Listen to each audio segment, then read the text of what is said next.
जे ईश्वरी असतं ते अभिशात, जे संपत नसतं ते अभिशात, अभिशाततेला सुरुवात नाही ती परंपरा आहे. मराठी भाषा ही काल परवा निर्माण झालेली नाही, ती पूर्वापार चालत आलेली आहे. चंद्र, सूर्य, तारे, वारे, समुद्र तशी मराठी. त्यामुळे आपली मराठी भाषा ही कधीच नष्ट होऊ शकणार नाही. मातृभाषेवर जो निस्सीम प्रेम करतो तो जगातल्या प्रत्येक भाषेवर प्रेम करतो. मुळातच आपल्या रक्तात मिसळलेली, प्राणवायूसारखी दरवळलेली अशी आपली मराठी भाषा असल्याचं प्रतिपादन प्रवीण दवणे यांनी केले. या कार्यक्रमाला ठाणे जिल्हाधिकारी अशोक शिंगारे, पालिकेचे अतिरिक्त आयुक्त 2 प्रशांत रोडे, उपायुक्त उमेश बिरारी, जीजी गोदेपुरे, ज्येष्ठ पत्रकार मिलिंद बल्लाळ उपस्थित होते.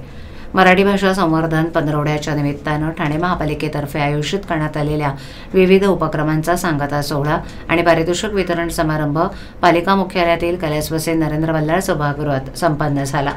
या निमित्तानं कवी साहित्यिक प्रवीण दवणे यांचे मराठी भाषेचे अभिजात सौंदर्य या विषयावर व्याख्यान आयोजित करण्यात आलं होतं. मराठी भाषेला अभिजात दर्जा मिळाला हे आपलं भाग्यच. भाषा केव्हा निर्माण झाली हे आपल्याला सांगता येणार नाही, कारण ती प्रक्रिया आहे. भाषा नेमकी केव्हा निर्माण होते त्याचं कॅलेंडर नाही. मराठीत बोलायचं असतं, बोलावं लागतं याची चर्चा पूर्वी नव्हती, पण पुढे काय बिनसलं, भाषेचं सुद्धा मार्केटिंग करता येतं हे क्लुप्ती भाषांना कळलं असावं. त्यामुळे जागतिकीकरणाच्या रेट्यात इंग्रजी भाषेचं महत्त्व वाढत असतानाच मराठी भाषेचंही तितकंच टोकाचं आहे हे अधोरेखित करण्यासाठी आधीच्या पिढ्या कमी पडल्याची खंतही दवणे यांनी व्यक्त केली. मराठीतील नामवंत लेखक हे देखील उत्कृष्ट इंग्रजी बोलणारे होते, पण त्यांनी व्यक्त व्हायला मराठी भाषेचं माध्यम वापरलं.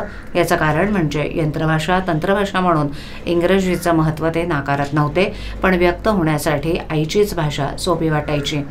आतल्या आत नसा तुटाव्यात, संवेदना विखुरल्या जाव्यात असं सध्या भाषेचं झालंय.